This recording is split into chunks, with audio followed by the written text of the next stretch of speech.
Well, very warm welcome everyone. So we will make jackfruit stir fry, pepper stir fry. Originally it's called mutton stir fry or mutton pepper fry in Kerala.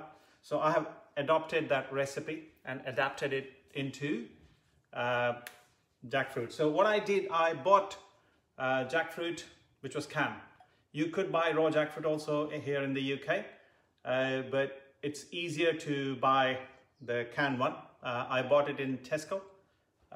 We paid £1.60 for a can, which was 414 grams approximately, and the drain weight is about 200 grams. So I've taken 100 grams per person.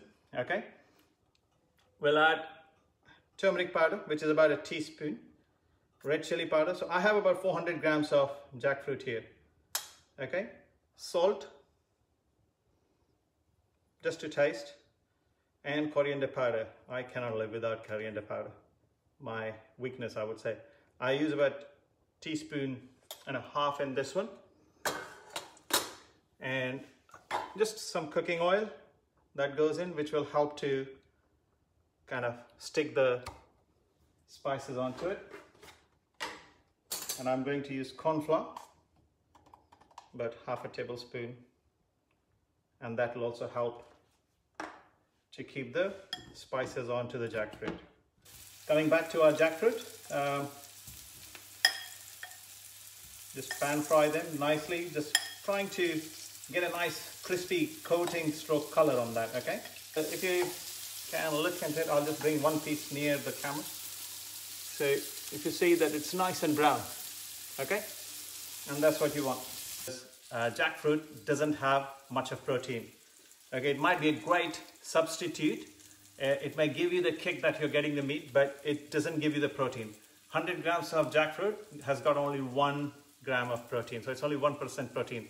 So make sure nutritionally you are correct. That's very important. Like, we eat food, we need to have strength, we need to have energy, but we also need to have a nutritious food which nourishes our body. Okay, I'm going to use coconut oil for this. Okay, I love coconut oil because this is a Kerala inspired recipe. So I'm using coconut.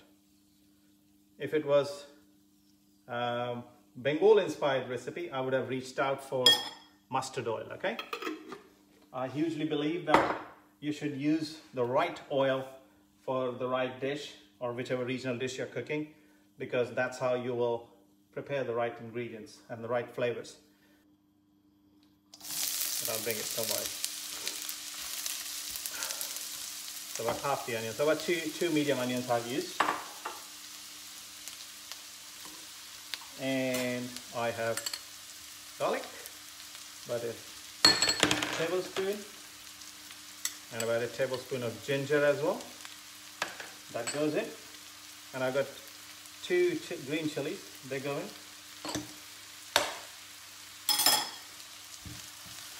And that gets sauteed. So we need to saute this till it's light brown in color.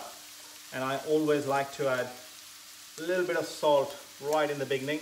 What that does, it helps to color the onions and cook the onions in good time. A few curry leaves. So I buy frozen curry leaves, guys.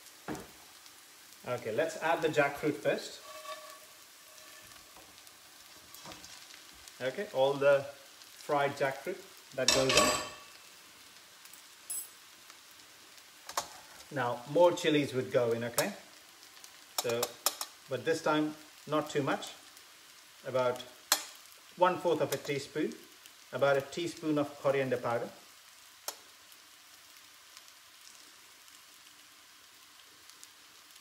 and I also have a half a teaspoon of garam masala that goes in. Now 2 main powders which are incredibly important for this. Fennel powder, that goes in about 2 teaspoons. Okay, these are the main flavor builders, you need them. And pepper powder, which is just freshly crushed pepper. So use pepper mill if you have to, but if you have a grinder, just use that. And don't use the one you have already kept or you've already bought made into a powder, because that will not have flavor. Freshly grounded black pepper has a different flavor altogether. And start mixing it I love using cider vinegar, and the white wine vinegar is also there. Both are equally good, but in this case, because I said white wine vinegar, or if you can get hold of coconut vinegar, use that.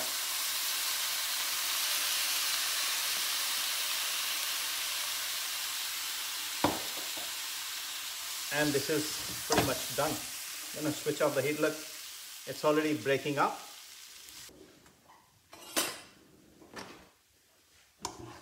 So let's serve it.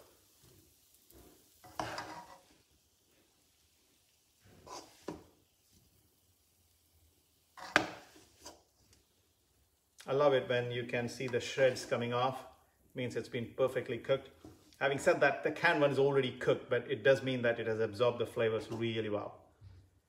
Okay, and these fried onions, they are the ones which are really holding the flavor. So make sure you put them on top. So that's done. You can garnish it with a few curry leaves if you want. You can fry them, or you don't fry them. Even the raw curry leaves, just chopped curry leaves would also do. Those who have cooked along, hope it's tasting amazing and you'll enjoy it. And those who would watch the video and cook it later, good luck. Hope you and your families would love it. Thank you. Have a great day.